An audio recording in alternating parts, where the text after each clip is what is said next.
Olá, pessoal, boa tarde. Eu sou a Maíra, apresentada agora recentemente. Primeiramente, eu queria agradecer o convite que foi feito pelo Hudson, Organização do Mandarino, para esse painel aqui estar acontecendo com essas pessoas ilustres, startups que estão fazendo diferença no setor de energia. Esse painel, a gente vai explorar como que essas startups têm impulsionado a inovação no setor de energia, trazendo soluções disruptivas em áreas como geração distribuída, digitalização, eficiência energética e mobilidade elétrica. A gente estava ali nos backstages e quando a gente estava vendo o painel anterior, a gente sabe quem é Vartzilla. Então, eu entendi que seria muito interessante a gente falar quem é cada um dos participantes aqui desse painel, até para situar como que vai ser a contribuição deles para vocês. Então, Paula, apresenta um pouco a Elect, fala um pouco da história, rapidinho, para que todos os participantes possam caminhar conosco ao longo desse painel. Combinado, obrigada. Pessoal, prazer estar aqui com vocês.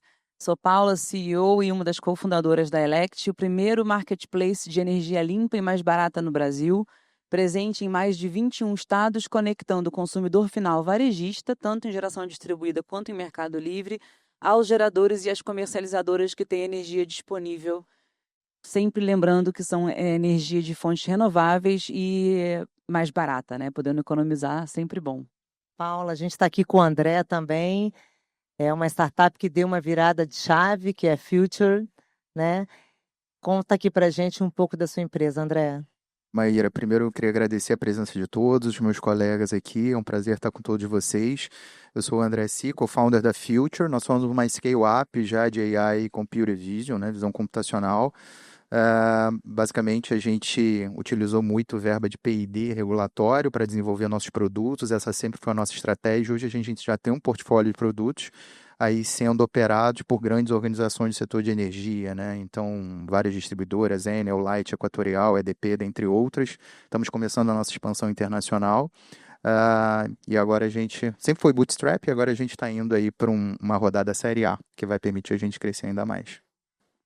André. Obrigado. Luiz, que já é meu amigo há longa data, né, Luiz? Luiz, conta um pouco da Inform AI e essa sua trajetória nesse mundo das startups.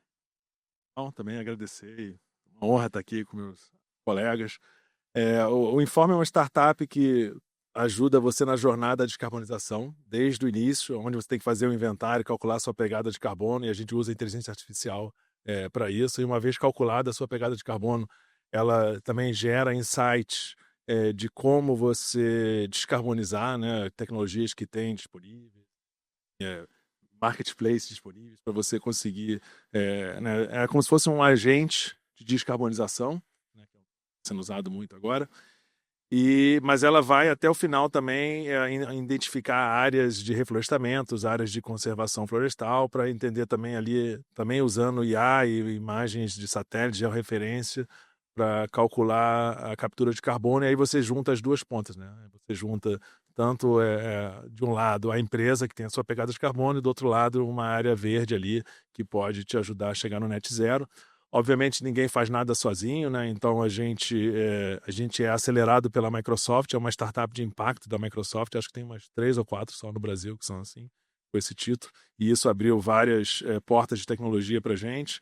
A gente também tem uma parceria muito legal com a Embrapa, né? Que é uma referência de tecnologia também mundial para a parte de cálculo de captura de carbono. E tem sido bem legal. A gente começou aqui no setor de energia, a Transpetro é nosso cliente, a Transchip também, mas a gente também acabou expandindo na jornada e a gente hoje trabalha, o Instituto do Butantan, Casa da Moeda, são todos informers. Parabéns, Luiz, aí pela trajetória. Bom, ainda com você, Luiz, eu vou retornar com uma pergunta, né? Na sua visão, por que o setor de energia ainda apresenta alguns desafios para adoção em larga escala de soluções desenvolvidas por vocês, startups? E o que mudou nesses últimos anos para melhorar esse cenário? Não, legal. O cenário está mudando, com certeza, né? Mas eu acho que toda história tem duas versões, né? Então a gente, né, do lado da startup, sempre fica, não tem espaço para inovação e tudo mais. Quer dizer, é um pouco diferente do mercado que seria no mercado dos Estados Unidos e tal.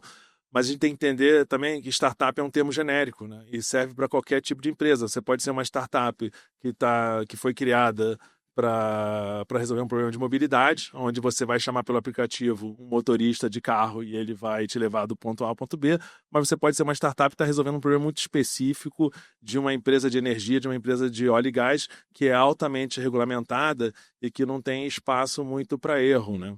Então, assim, quer dizer, um exemplo, até saindo um pouco da indústria de energia, pegando um exemplo de indústria automobilística, né? Você é uma startup que faz airbag. Cara, o seu MVP não pode não funcionar. Tem produtos que não nasceram para ser MVP. Ou ele funciona ou não funciona. Você não pode ligar para a mãe de um jovem que acabou de se acidentar. Nós estava testando aqui com uma startup um airbag novo e tal, mas olha, já está funcionando 70% das vezes. Você não tem essa margem. Então, assim, é um mercado altamente regulado de energia também.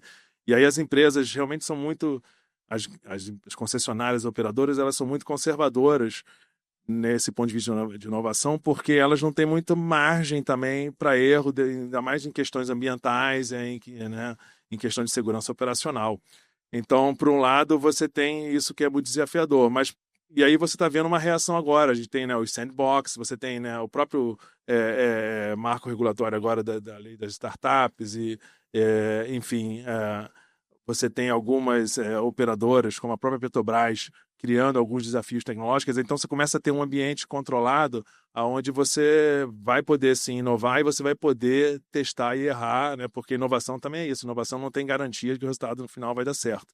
E aí, do lado das startups, o que eu vejo é que elas também têm que se preparar, né? Eu acho que, como é um mercado mais conservador, você tem que chegar com sua proposta, com um problema muito bem definido, e você tem que ter ali o seu plano de negócio muito bem estruturado, e você tem que entender muito bem os requisitos regulatórios daquele setor que você quer resolver, né?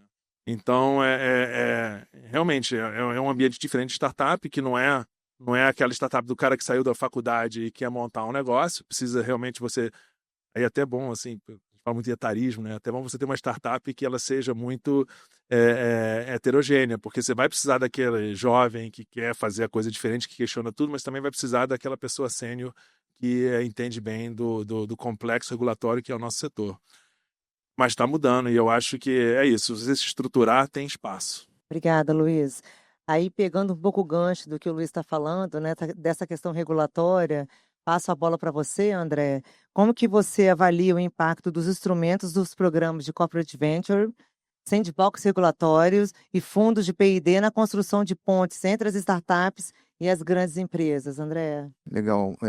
Eu acho que é fundamental esses programas de fomento à pesquisa, fundos de P&D, como alternativa, inclusive, a um caminho tradicional, né, que uma startup tem quando ela sai do zero e ela precisa, né, de fundos para crescer, que é aquele caminho tradicional de você ter um anjo, um seed, aí você vai escalando, né, um série A, série B, série C, enfim, até um eventual IPO. A gente, por exemplo, lá na Future, a gente sempre teve uma estratégia que era crescer com as próprias pernas. E a gente conseguiu ser bootstrap, né, saímos do zero. Eu brinco que a gente não teve pai rico, a gente não foi spin-off de nenhuma grande empresa, e a gente fez uso dessas verbas de P&D regulatório para conseguir crescer e se tornar o que a gente é hoje, que é uma empresa com praticamente 40 colaboradores, enfim, uma equipe robusta, com grandes clientes, aí já em fase, né, de operação das nossas soluções, que a gente construiu a partir desses programas de P&D.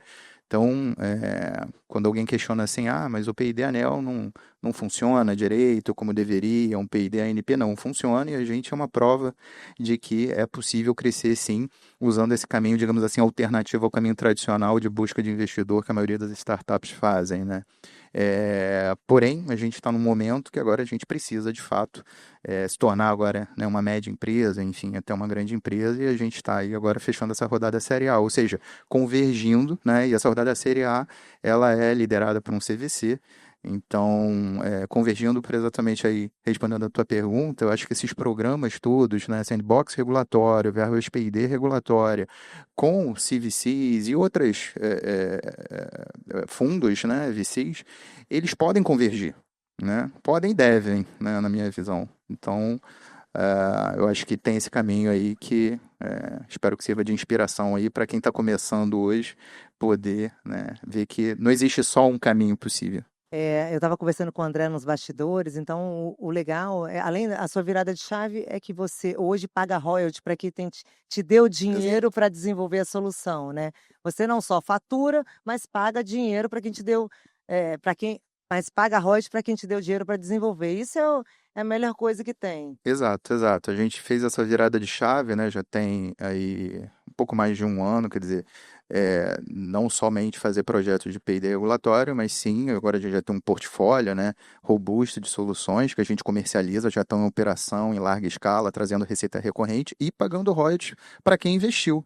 Né? Então, assim, a gente fecha o ciclo de retornar não só para as empresas que investiram, né, desse mercado regulado, mas também para a sociedade. Claro. Né? Porque no final das contas, isso beneficia toda a sociedade. Quando a gente fala de uma solução de IA que a gente desenvolveu, que melhora a produtividade, reduz custo, torna um processo de uma Light, de uma Enel mais eficiente, a gente está falando que a sociedade toda se beneficia.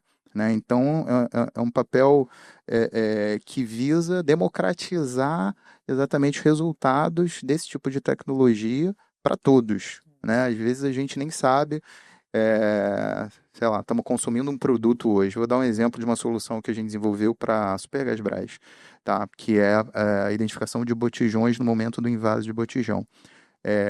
Todo botijão de gás da Supergasbras comercializado no estado do Rio de Janeiro e metade do estado de Minas Gerais passa pela nossa solução. O que isso traz para o consumidor final? Garantia de qualidade, garantia de segurança no produto que ele adquire. E muitas vezes o consumidor final lá, que está comprando o botijão dele, nem sabe que foi passou por uma tecnologia inovadora, de IA, de uma startup nacional. Né? Então isso é legal, trazer isso de volta para o grande consumidor e para o cidadão comum. Isso aí, André, porque a gente, inclusive, eu, enquanto participante de algumas entidades, a gente vê startups que se beneficiam durante o desenvolvimento do projeto e ela está gerando um recurso interno, mas aquilo não é receita. Se é dinheiro de inovação, não é receita. É apenas o recurso que ele está carimbado para ser feita uma pesquisa. Então, não é nota fiscal na empresa, né? Assim que a gente costumava falar. Paula, queria que você desse a sua contribuição, assim, quais são as áreas do setor energético que hoje estão mais abertas para testar soluções e escalar essas soluções, né? Conheci Paula há alguns anos atrás no Energy Summit, não foi no Energy Summit não, Web Summit, exatamente. E aí hoje a Paula já está em outro patamar e pode dividir um pouco para a gente como é que foi esse processo de escalonamento da sua tecnologia. Poxa, legal, obrigada. O setor de energia, ele é um setor altamente regulado, capital intensivo e com pouco espaço para errar. Né? Então, eu que venho do mercado de tecnologia, gerenciamento de projetos, quando eu entrei para inovar nesse mercado, eu ouvi muita coisa de que não ia dar certo, de que não vai funcionar, de que não... E isso, para o empreendedor, isso é um desafio, e é isso que a gente gosta de ouvir, né? Então, acho que o que mudou muito de quando você me conheceu para hoje agora eu sei que vai funcionar, já está funcionando. Naquela época ainda tinha muitas perguntas. Mas empresas como a Elect, enfim, como as demais aqui, a gente entrou para isso, né? Para inovar, Bootstrap, esses nomes todos eu vim a aprender depois, porque eu sou empresária há quase 20 anos, mas startup com esses nomes chiques, isso tem pouco tempo. Aonde que a gente tem espaço para inovar no mercado de energia no Brasil? Em todos os espaços, em todos. Aonde que nós decidimos inovar e aonde que a gente enxerga que ainda tem um longo caminho. O mercado está abrindo. Para o consumidor final, para o dono da padaria, dono do mercado, para mim, que tenho minha casa, tenho meu escritório, o que significa que o mercado está abrindo? Significa que eu vou ter acesso a ofertas de energia mais barata que antes não chegavam para mim. Aonde eu encontro isso? Boto no Google, né, digito lá e vai aparecer uma série de ofertas que não são adequadas para mim. Por isso que a gente criou um marketplace, porque com a abertura de mercado, você centraliza ali todas as ofertas e digitando aonde você está falando, né, onde você está, aparece na tela seguinte todas as ofertas direcionadas para você. Então está aí a primeira oportunidade de inovação, tecnologia. Então, tecnologia dentro do mercado de energia é uma baita oportunidade, porque não tem. Muitos dizem que tem, mas não tem. Então, É uma solução, por exemplo, transacional, digital de ponta a ponta, onde você pode contratar um desconto na conta de luz sem falar com ninguém. Quer falar com alguém, vai ter alguém para te atender. Então, tecnologia acho que é o primeiro. Segundo, com a abertura de mercado, tem que explicar para o consumidor o que isso significa. Não pode esperar o governo fazer isso, porque, infelizmente, não vem na velocidade que a gente precisa. Então, a gente tem que explicar para o consumidor o que é essa abertura de mercado e quais são as oportunidades que se apresentam nessa nova oportunidade, seja em mercado livre ou em geração distribuída. Você fala de geração distribuída, ninguém conhece. Você fala de mercado livre, o pessoal já ouviu falar, mas não sabe o que é. Daí vem a minha terceira contribuição, né? Eu acho que é falar a linguagem do consumidor. Então, não adianta querer vender energia, que é uma coisa que a gente sempre aprendeu, que chega em casa na conta, que a gente nem sabe ler muito bem aquela conta, porque ela é difícil de ler mesmo. Ela vem, ela funciona, né? Você liga o botão, você pagou a conta, vai acender. A não ser que tenha algum problema. Mas agora, você pode escolher de onde vem a sua energia, você pode escolher uma energia limpa e mais barata.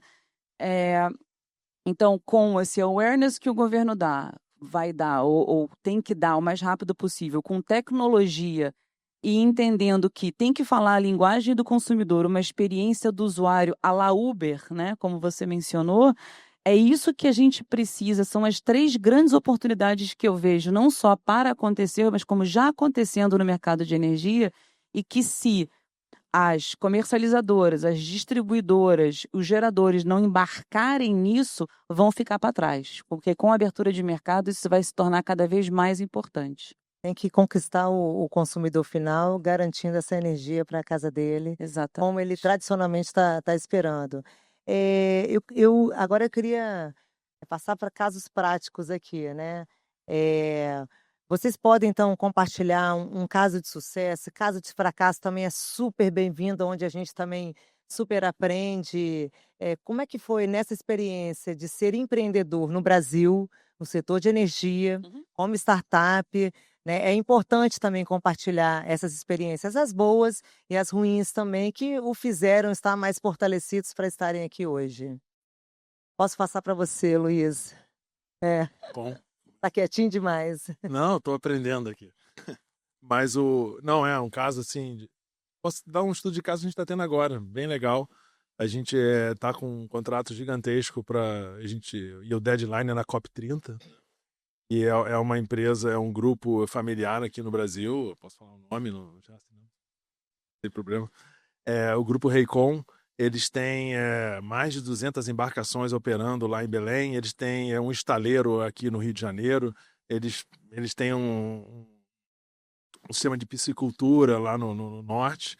E eles também têm 40 mil hectares de área verde preservada lá do lado da ilha de Marajó. Quer dizer, era um case completo para a gente, né? E é lógico que quando a gente começou a fazer, e a ideia é chegar na COP30 com tudo zerado, uma operação de uma empresa brasileira que conserva 40 mil hectares de área verde aqui no Brasil, que ao mesmo tempo opera um dos maiores estaleiros de reparo que a gente tem aqui no país, que ao mesmo tempo opera toda essa parte de abastecimento lá no norte, né?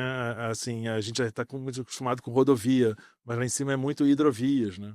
Então, assim, grande parte do abastecimento das cidades no entorno de Manaus e de Belém são feitos por transporte hidroviário. Então, assim, é uma empresa que tem um papel fundamental no desenvolvimento da região norte do país. E aí ninguém faz nada sozinho, né? Quer dizer, então, assim, por exemplo, como no início a gente se programou ali para fazer esse levantamento da área florestal em 60 dias. E aí a gente começou a descobrir que existiam espécies ali que ninguém sabia, não estava catalogada ainda. Então, a IA ela trabalha muito com estatística. Você não tem estatística, uma coisa que não existia, que é como se fosse um alienígena. Essa árvore aqui nunca ninguém viu, esse mosquito aqui nunca ninguém viu. E aí a gente, aí que entra a Embrapa também, entra o Instituto Gödel, que é a referência mundial também, que fica lá em Belém. E a gente levou uma equipe para lá e começou a fazer esse levantamento.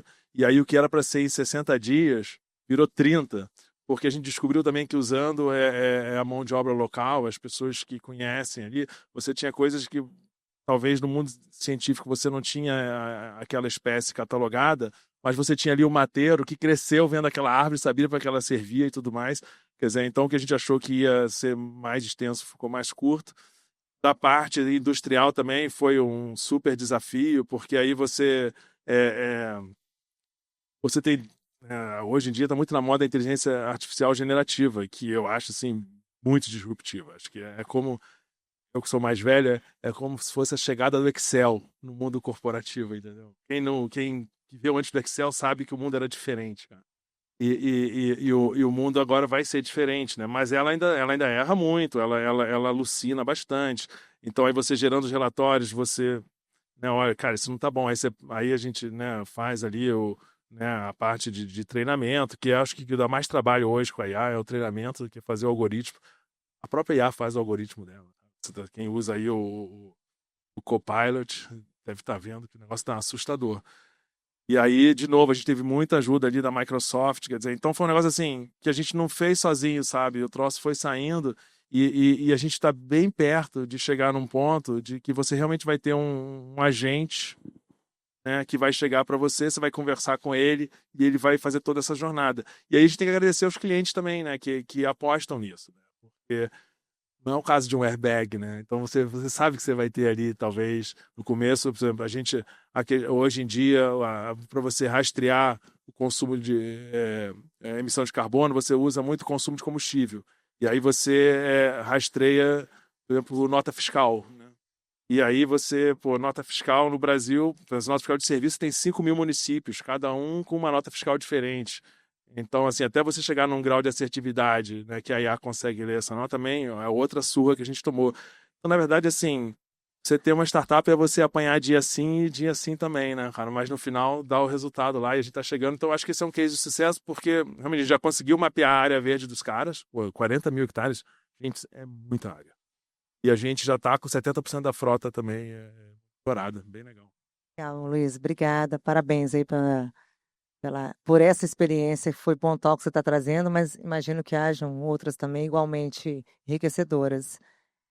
André, e aí como é que você pode trazer para a gente um caso prático recente aí da sua história?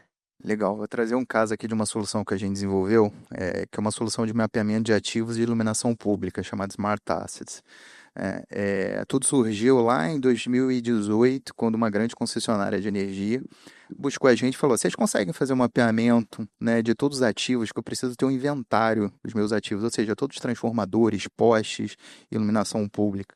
E passou esse desafio para a gente. E a gente falou: vamos fazer. Né? E desenvolvemos um modelo de inteligência artificial, que basicamente identifica automaticamente esses ativos nas imagens. A gente primeiro usou o Google Street View, né, que é gratuito, e fizemos lá um modelinho, né, e aí o diretor, na hora de ver o resultado, ele falou: legal, eu quero ver o que vocês fizeram aí nesse um pouco mais de um mês.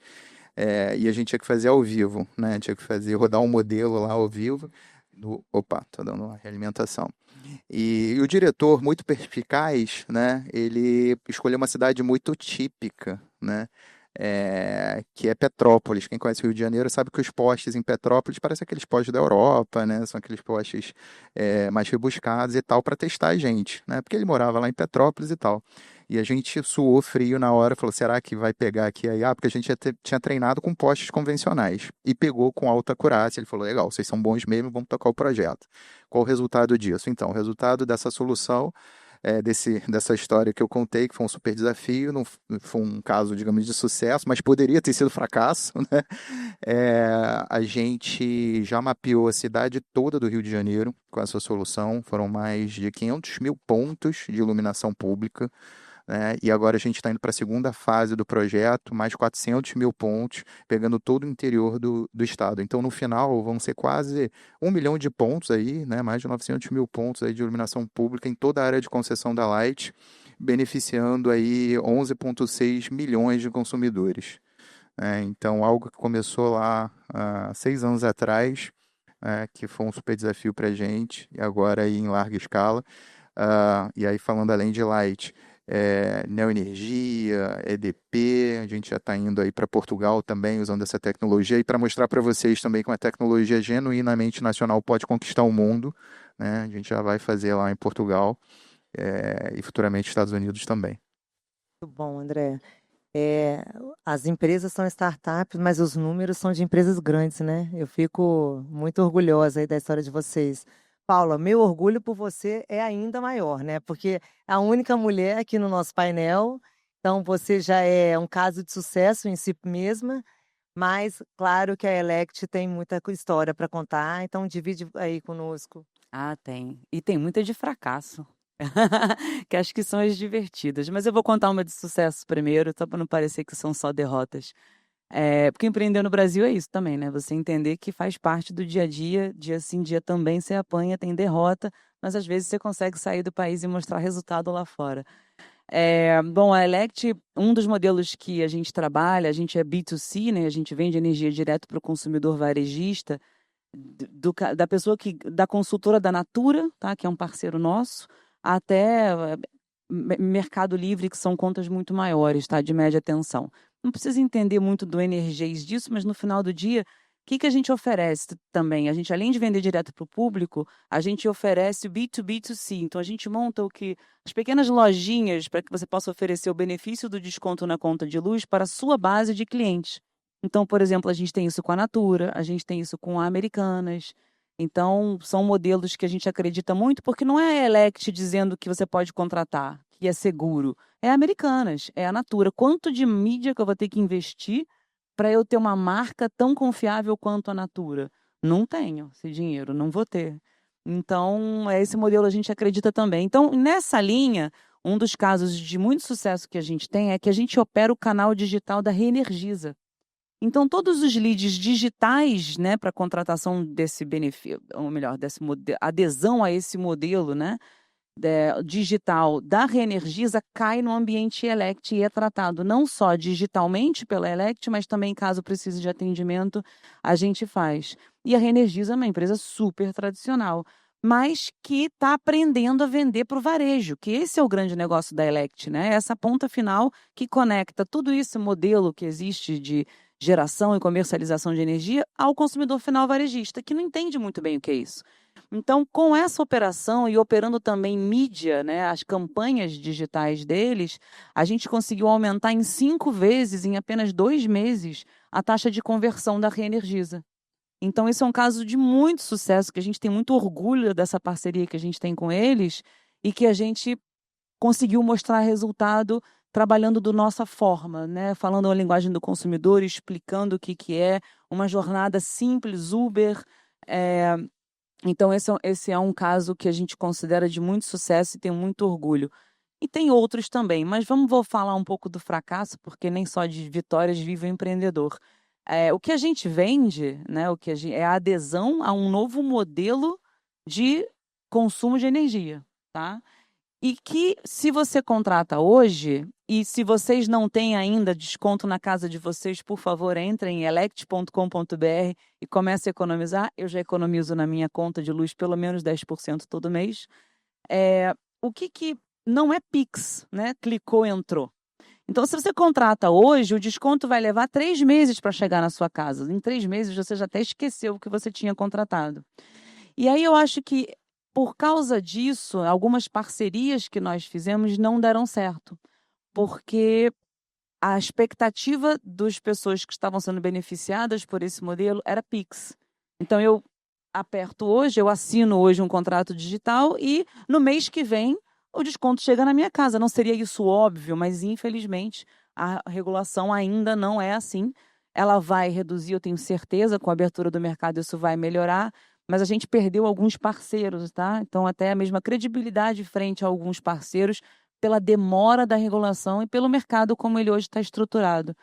Mas esses são os casos de derrota. Mas os casos de sucesso, além desse da Reenergiza, que é muito legal, porque é uma empresa de energia que a gente está ajudando eles a venderem para o varejo, uma empresa que já vende para o atacado há muito tempo. Mas, por exemplo, também tenho muito orgulho da parceria com a Natura, porque a Natura é um case de venda para o varejo, tá? Não de energia. E nada melhor do que ser parceira da Natura num movimento desse e aprender com a Natura como que a gente oferece esse benefício para um varejo tão espalhado, né, pelo Brasil. São 260 mil consultoras Natura em um estado sendo afetadas e com essa oferta disponível para elas. Então, tem suas vitórias também. Teve muita criatividade, né? Você pulverizou o seu atendimento com essa rede, desse modelo que você acabou de falar, e perdeu de um lado quando a expectativa era imediata, mas ganhou do outro, né? Eu acho que a criatividade é inerente ao negócio de vocês, ao modelo de startup. Gente, 1 minuto para cada um fazer um fechamento e a gente encerrar o nosso painel com louvor. Então, as palavras finais de vocês, Luiz, por favor. Palavras Eu de novo. 1 minuto. Palavras finais. Tá bom.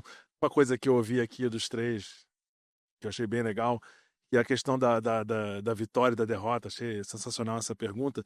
E aí, todas as vitórias, elas estão a 1 milímetro de se tornar uma derrota. É impressionante, cara. E isso que faz a diferença de uma história de sucesso, uma história de derrota, e é isso. Vão ter 90 de derrota para 10 de vitória, mas a 10 paga a conta toda. Agora, e aí, para mim, assim, e se fosse deixar uma mensagem final, nos 20 segundos que faltam, acho que a diferença, assim, o que faz essa história ser a história de vitória, ela não está esse 1 milímetro de ser uma derrota, é a equipe, são as pessoas, é gente, é a pessoa que faz acontecer, que realiza, entendeu? Então, cara, cuide da sua equipe. Seria essa a mensagem. Acabou o tempo. Exato. Eu acho que no final do dia somos todos pessoas, né? Por mais que sejamos umas startups que usem inteligência artificial ou desenvolvam modelos de inteligência artificial, no final são pessoas que estão desenvolvendo. Então essa questão é fundamental, ter um time de fato complementar, né? Empreender uma montanha-russa, né? Você falou em vitórias e derrotas, né? Mas é isso. Tem dia que parece que tudo deu errado, foi sua derrota. E tem dia que parece que tudo deu certo, é sua vitória, né? E no final, a gente trabalha muito com resiliência para que esse salto seja positivo, né? Então, é essa a nossa história. Bom, os últimos 30 segundos aqui comigo é equipe, sem dúvida. Sem eles, nada disso acontece. A gente só está aqui no palco, mas pode ter certeza que eu estou aqui porque tem 30 pessoas trabalhando assim com muito coração no jogo, sabe? Tem que ter um bom psiquiatra, sem dúvida alguma. Todo empreendedor, eu acho que tem que ter um bom psiquiatra. Eu tenho um time que cuida da minha cabeça, mas eu acho que estejam abertos a conhecer.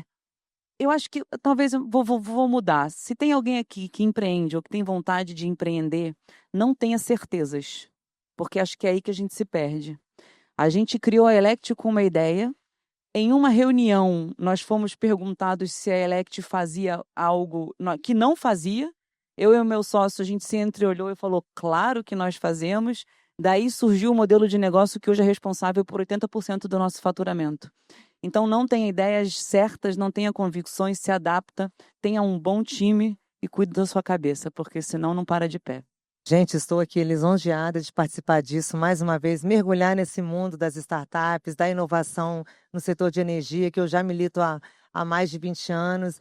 A história de vocês me orgulha, eu fico plenamente feliz em participar desse painel e estar aqui com pessoas gigantes como vocês.